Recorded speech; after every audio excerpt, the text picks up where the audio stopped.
I never thought I'd miss the creak of our busted old apartment door, but here I was, standing in the middle of a lakeside cabin, 3 hours from campus, listening to silence, no traffic, no neighbors yelling, just the sound of my best friend, my straight roommate, and packing his bag in the next room like this trip wasn't about to change everything. We were here for a weekend getaway. His idea, not mine. Let's unplug, bro, just the two of us. You need it, he'd said, tossing me one of his grins, the kind that always landed somewhere between casual and disarming, making it hard to say no even when my gut clenched with a warning I didn't want to name.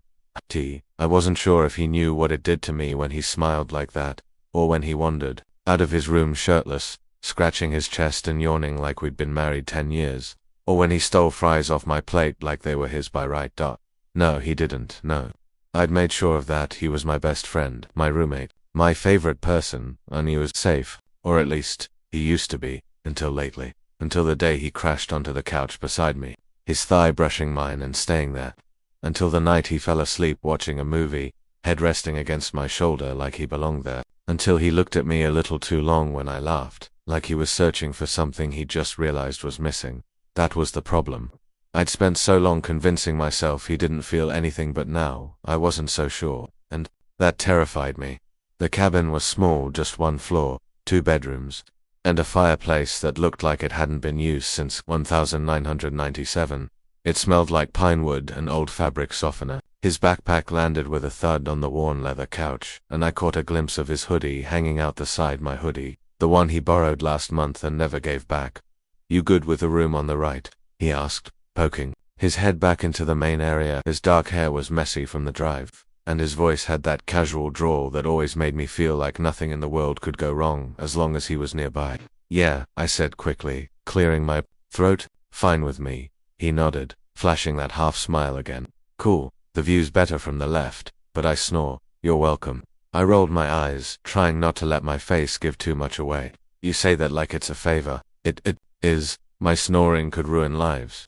He disappeared into his room before I could think of something clever to say back. I stood still for a moment, my bag still clutched in one hand, my heart thumping way too fast for a conversation that simple. I could already feel the weekend stretching ahead: quiet walks, late-night movies, shared meals, too much proximity, and no distractions to keep me from noticing every detail about him. Like how he hummed when he cooked, or the way his fingers drummed against his thigh when he was thinking, or how he always leaned closer than necessary when he was trying to make a point. I'd been keeping all of this buried for so long. It felt strange to let myself feel it now, like poking a bruise I'd learned to live with. This trip was supposed to be about disconnecting, but I already knew the only thing I'd be thinking about was him. And tonight would be the first time in a long time we were truly alone.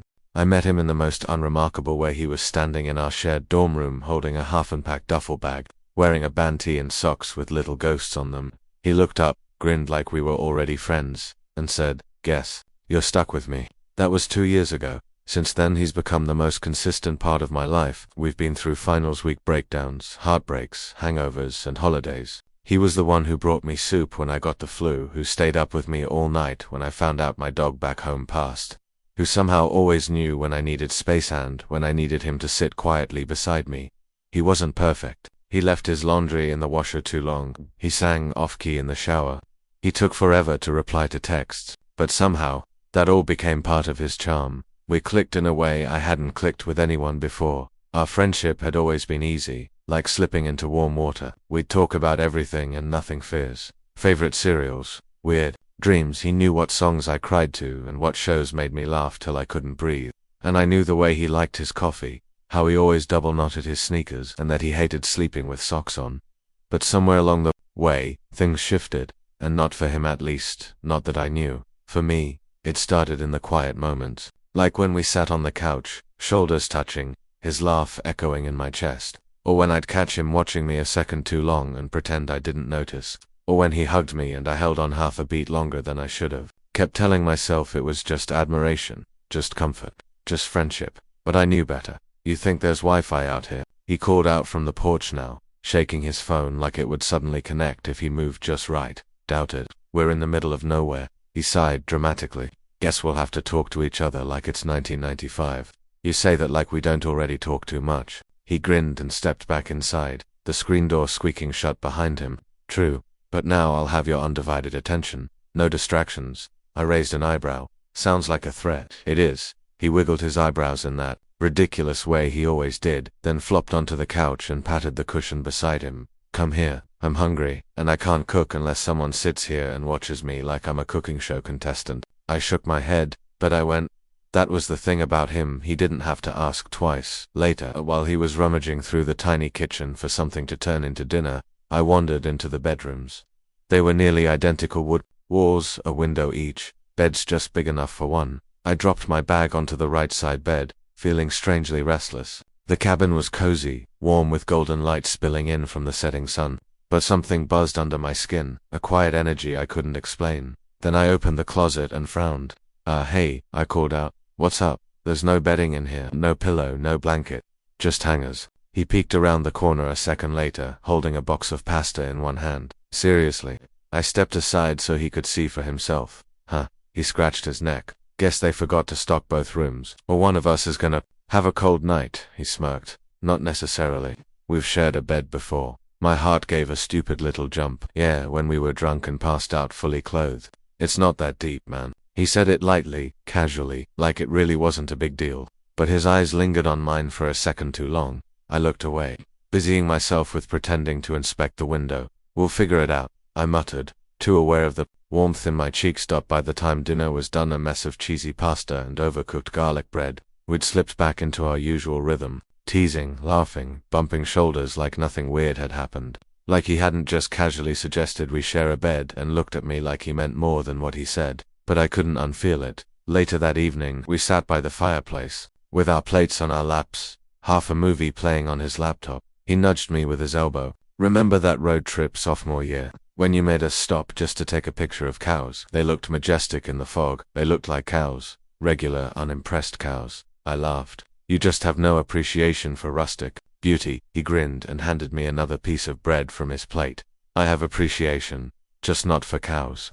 The warmth in his voice settled somewhere deep in my chest. He didn't know it, but he did things like that all the time, little gestures that made it harder and harder to keep pretending I didn't want more. We talked until the fire burned down low, until our laughter softened into quiet conversation, until the air between us felt different, thicker, closer. He stretched arms, lifting over his head, and glanced at me. You've taken the bed. I swallowed. You can have it. Couch is fine. He tilted his head. We can both fit. If you're cool with that. And again, that pause. That look. Something unspoken. Something waiting. I nodded. Too fast. Yeah, cool with me. And just like that, the choice was made. We were going to be sharing more than space tonight. By the time we were both in the bedroom, the air felt heavier somehow. Maybe it was just the lack of space, or maybe it was everything we weren't saying. He tossed his hoodie onto the chair in the corner, then pulled his shirt over his head in one smooth motion. I caught myself looking before I could stop. I turned away, pretending to fuss with my phone, but it was too late. The image was already burned into my brain. Bare skin, the line of his shoulder, the casual way he stretched his arms behind his neck like this was normal. Maybe for him it was. I'll take the wall side, he said, climbing into the bed with that same unbothered ease he did everything else. I don't want to fall out in the middle of the night and die. I snorted, grateful for the chance to breathe again. Yeah, wouldn't want that. I slid under the blanket beside him, careful to keep space between us. The bed wasn't exactly roomy, so that space was only a few inches, but I clung to it like a lifeline. I lay on my back, staring at the wooden ceiling, trying to ignore the warmth of his body just inches from mine. You good? He asked, voice softer now in the dark. Yeah, just ... not used to sleeping next to people. Liar, he said with a grin in his voice. You passed out next to me on the couch, like twice last month. That's different. How I hesitated. There were pizza boxes between us. He laughed, low and warm. Ah, the great pizza barrier, forgot about that. Silence stretched between us, comfortable but also charged. I could hear the soft rustle of the blanket as he shifted, and then his arm brushed mine, bare skin against bare skin. I flinched, not because it startled me, because it didn't. Sorry, he murmured, but he didn't move away. His forearm rested against mine, solid and warm, and my heart started pounding like I'd just sprinted a mile. I couldn't breathe. I couldn't think. This was torture. Wonderful, impossible torture. He didn't even seem to notice. This reminds me of that time we got stranded after that bonfire party, he said casually, voice drifting through the dark. You remember? No cabs, no buses. We had to crash in that guy's garage on a pile of beanbags. Yeah. You snored so loud, I considered suffocating you with a hoodie, he chuckled. Good times. I could barely speak. I was too busy trying to keep myself from rolling just an inch closer, from pressing my face into the curve of his neck, from confessing everything I'd kept buried for months. Instead, I forced a laugh and said, your definition of good times needs work. Another pause. Then his voice again, quiet, thoughtful. It's nice though, being here, just us. Yeah, I whispered. It is. He turned slightly toward me, and I felt his gaze on the side of my face, lingering like a question he wasn't quite ready to ask. I didn't dare look back. The next morning, I woke up with my face pressed against his shoulder. At some point in the night, we'd closed the distance. His arm was around me, our legs tangled under the blanket like this was just how we slept now. For a single, breathless second, I let myself feel it. His chest rising and falling under my cheek, the warmth of his skin, the quiet steadiness of being wrapped in him. Then I panicked. I eased out of his grip like I was disarming a bomb, careful not to wake him. My heart thudded as I sat up on the edge of the bed, running both hands through my hair. This wasn't sustainable. I couldn't keep playing this game, not when it felt less like a game and more like a slow, beautiful fall into something I wasn't allowed to want. Hey, came his voice, groggy and low. You okay? I turned slightly. He was blinking sleep from his eyes, propped on one elbow, his hair messy and his voice still rough with dreams. I didn't mean to. I gestured vaguely between us. Sorry. He just looked at me for a long moment. You don't have to be sorry. I swallowed hard. Yeah, I do. He sat up slowly, brows furrowed. Why? Because I want you and I can't have you. Because every second I'm near you feels like both heaven and punishment. Because this means everything to me and probably nothing to you. But I didn't say any of that. Instead, I stood up and muttered, I'm gonna go make coffee. He didn't follow. Later that day, we went for a hike behind the cabin. The trail wasn't marked, and we ended up getting lost. Not dangerously lost, just far enough off course that we had to climb over fallen logs and cut through thick brush to find our way back. He offered me his hand as we stepped over a shallow stream, and without thinking, I took it. His fingers laced through mine like it was the most natural thing in the world. Neither of us let go right away. When we finally stopped for a break, he sat beside me on a boulder, our shoulders pressed together, breathing heavy from the climb. The sun filtered through the trees, casting golden patterns across his face. He looked at me, then rarely looked at me and said, You've been weird today. I tensed. Have I? He nodded, quieter than usual, distant. I looked away. Just tired. Is it about last night? I didn't answer. He let out a breath. I didn't mean to make you uncomfortable. You didn't, I said quickly. Too quickly. He turned toward me. Then what is it? I could feel the weight of his gaze, the pressure behind his silence. He was asking for something I wasn't sure I could give. Not yet. Nothing. I said finally, standing up. Let's head back. He stood too, brushing off his jeans. He didn't push, but something had changed in his expression. Less playful, more serious. The walk back was quiet, but not the comfortable kind we usually shared. That night we didn't talk much over dinner, but as we got ready for bed, he hesitated in the doorway. You sure you still want to share the bed? I looked up, surprised. Why wouldn't I? He shrugged. Just checking. I nodded. Yeah, I'm sure. So we got into bed again, this time with a little more space between us. But as the night wore on, that space disappeared. He rolled toward me in his sleep, his arm finding my waist like it knew where it belonged, and I didn't move away. I couldn't, because even with all the tension, all the fear, I knew one thing for sure. I didn't want to be anywhere else, even if this ended up breaking me. It was our last night at the cabin. The air outside was cooler than it had been all week, and the sky was cloudless, ink dark, scattered with stars. Inside, the fire had gone low, casting flickering shadows on the wooden walls. We hadn't spoken, much older, not in the way we used to. Something hung between us now, stretching tighter each time our eyes met, and neither of us said the thing we were both circling. He was sitting on the rug near the fireplace, hoodie pulled over his head, long legs stretched out in front of him. I watched the side of his face in the firelight from where I sat on the edge of the bed. He looked calm, but I could see the tension in his jaw, the way his thumb kept rubbing the seam of his jeans, over and over again. I don't want to go back, he said suddenly. The words cut through the silence. I blinked. What do you mean? He looked at me, a little surprised that he'd said it aloud. I don't know, just... ... This place, it's been good, quiet, feels real. Yeah, I said softly. I know what you mean. He let out a slow breath, and looked into the fire, Things get messy out there. I nodded because I felt it too, how this little bubble had let me forget the complicated world waiting outside. A world where people like me had to constantly second-guess what we felt, who we could love, who might love us back. You ever wish, I started, then hesitated, wish you could just stop time, stay in a moment and never leave it. He turned his head, watching me. Yeah, I've been wishing that since the second night we got here. Something inside me cracked open. We stayed like that for a while, me sitting stiffly on the edge of the bed, him by the fire, the space between us thick with everything we weren't saying. Finally, I stood. My hands felt clammy, and my pulse was too loud in my ears. I walked over to him and sat down on the rug, a little closer than I meant to. He didn't move away. I stared into the flames for a long time before I could speak. You remember that night? The first time we shared a bed, I said, voice barely above a whisper. He glanced sideways at me. Yeah, I couldn't sleep, I admitted. Not because of the bed or you snoring, it was because I kept thinking about how close you were, how easy it would have been to just reach out, and I cut myself off, heart hammering. In my chest, he was still completely still. I've been trying to ignore this, I said, for a long time. Because I didn't want to lose you. I didn't want to make things weird, or push something that wasn't there. But I can't do it anymore. His eyes met mine. What are you saying? I exhaled shakily. I'm saying I like you. More than I should. More than just friends. And I know you probably don't feel the same. Or maybe you do and you're scared, I don't know. But I had to say it before we left this place. Before we go back to pretending nothing happened. He was quiet, his face unreadable in the low light. I felt a sick twist in my gut.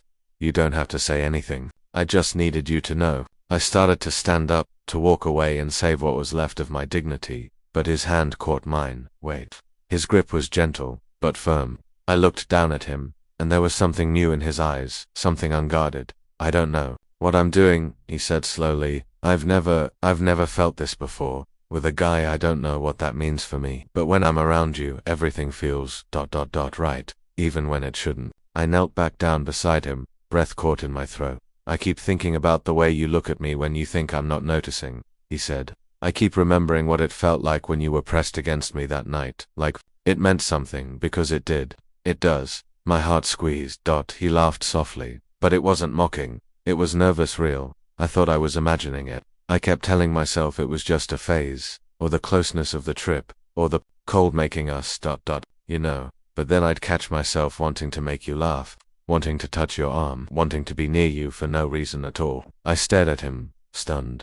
You don't have to figure it all out, I said, my voice shaking. You don't have to label anything. I just I wanted you to know how I felt, and if all we are is friends, if that's all you can give, I'll still take it. He looked at me, then really looked, and then, slowly, deliberately, he reached up and cupped the side of my face. My breath caught. I don't want to be just friends, he whispered. Not anymore. And then he kissed me. It wasn't a dramatic, sweeping kiss. It was soft, hesitant, and real. His lips brushed mine like a question, and I answered without thinking, leaning in, deepening the kiss. My hand moving to the back of his neck. It felt like the world stopped. All the fears, all the tension, all the late nights lying in bed wondering if this could ever be relit, all melted away in that one moment, because he was kissing me. Wanted to kiss me. When we finally pulled apart, our foreheads rested together, both of us breathless. Wow, he murmured, eyes still closed. Yeah, I breathed. I've never done that before. You're not bad at it, I said, grinning slightly. He opened one eye. Think I could use more practice. I nodded, unable to stop smiling. Definitely. He pulled me close again, arms wrapping around my waist as I leaned into him. We sat like that for a long time, tangled together in front of the fire, saying nothing because nothing needed to be said. The silence wasn't heavy anymore. It was peaceful. Eventually he spoke again, voice low. What happens now? I looked at him, brushing a thumb across his cheek. Whatever we want, one day at a time. He nodded slowly. Okay. We ended up curled up together on the bed that night. This time on purpose. This time with no space between us. His hand found mine under the blanket, and he didn't let go. And for the first time in a long, long time, I felt like maybe, just maybe, I didn't have to be afraid of what I felt, because this was real, and he was here, and he kissed me like he meant it. The morning light crept through the window, soft and golden, brushing against the knotty wooden floor like it was trying not to wake us. I was already awake, though lying there with his arms slung over my waist, his breath warm against the back of my neck. For a second, I just stayed still, afraid that if I moved, the spell would break, that maybe the night before had been some impossible dream. But then he shifted behind me, his fingers gently tightening around my side, and I knew it was real. "Morning," he murmured, voice thick with sleep. I turned slightly to face him. His hair was a mess, eyes still heavy, but he smiled like he'd never felt more at peace. "Hey," I whispered back. He looked at me like I was something worth staring at, something he'd never quite allowed himself to see until now. "This is weird," he said, and I stiffened before he quickly added, "Good, weird. Like the kind that makes your stomach feel all messed up but in the best way." I let out a soft laugh, relaxing again. "Yeah, like I'm standing in a place I never thought I'd be allowed to reach." He nodded, his hand sliding up my back with a kind of casual, nervous tenderness. "I don't know what I'm doing. I mean, I've never done this with a guy. Never even thought I would, but I'm not freaking out." "You don't have to have it all figured out," I said, brushing my fingers along his forearm. "We're not writing a rule book here, we're just seeing where this goes." He smiled, eyes locked with mine. "I like where it's going." We laid there in silence for a moment, our legs tangled up like we'd done this 100 times before, but everything about it felt new, every brush of skin, every small smile, every shared breath. "So, does this mean I have to start cuddling you every night now?" he asked, raising an eyebrow. "I mean, I wouldn't complain." He leaned in close, whispering against my lips. "What if I snore?" "You already do." He gasped in mock offense, but it quickly melted into laughter. Real laughter, light and genuine, echoing through the quiet room like the crackling of last night's fire still lived somewhere between us. I loved that sound. I always had. We got up late, moving lazily around the small kitchen while I made coffee and he toasted some leftover bread. Everything was easy between us now, but with an edge of awareness, like every glance carried weight. Every touch was layered with new meaning. At one point, as he reached past me for the sugar, our hands brushed, and instead of pulling away like before, he let his fingers graze mine, just long enough to make my breath catch. "You keep looking at me like that," he said, smirking as he poured his coffee, "and I'm never gonna stop kissing you." "Promise?" I asked, half teasing, half hoping. His smirk softened. "Yeah, promise." We sat on the porch after breakfast, sipping our coffee in comfortable silence as the sun climbed higher over the trees. I could feel his knee pressed against mine, his presence like gravity. He spoke first. "So what happens when we go back?" That was the question, wasn't it? "I don't know," I said honestly. "I mean, things will be different. People might notice." He nodded slowly. "You okay with that?" "I've spent most of my life hiding how I feel. I don't want to do that anymore." "Not with you," he exhaled. "Yeah, me neither." I looked at him, then really looked. "You don't have to be perfect at this. You just have to be honest with me." He reached over and laced his fingers through mine. "I can do that." I squeezed his hand, and he smiled. That quiet, genuine kind of smile he rarely let anyone see. "You know," I said, leaning my head against his shoulder, "I was so scared to tell you how I felt." "I was scared you'd tell me," he said, laughing softly, "because I knew I wouldn't be able to pretend I didn't feel something, too." We sat there until the sun was almost overhead, and our coffee cups had long gone cold. But I didn't care, because something had shifted between us. Not just a kiss, not just a night in each other's arms, but a choice. A choice to stop running from what we felt. A choice to let this happen, even if we didn't have all the answers yet. I didn't know what the world would look like once we got back, but I knew one thing: I wouldn't be facing it alone. And for now, that was more than enough. The ride back to campus was quieter than usual, but not in an awkward way. It was the kind of quiet that felt full, like a song with no words, just the beat of something finally falling into rhythm. He drove one hand on the wheel, the other resting between us, brushing against my thigh every now and then. Not intentional, or maybe it was. I didn't pull away. The weekend felt like a secret we were carrying back with us, tucked between glances and half smiles and the lingering warmth of shared blankets and whispered confessions. As the city slowly grew back around us, traffic, buildings, people crossing streets, I felt the weight of the real world creeping in. We hadn't talked about labels, we hadn't mapped out next steps. But every time I looked over at him, saw the calm behind his eyes, I knew one thing for sure: I didn't want this to fade into memory. He parked the car outside our building, and killed the engine. Neither of us moved for a moment. "Back to reality," I muttered. He turned to me, lips quirking into a small smile. "Yeah, but maybe reality doesn't have to suck," I snorted. Bold optimism for someone who used to call this apartment a prison of unpaid rent and poor life choices. He laughed and reached for the back seat, grabbing both our bags. When he handed mine over, his fingers lingered around the strap, his thumb brushing mine like he didn't want to let go just yet. Inside, everything looked the same.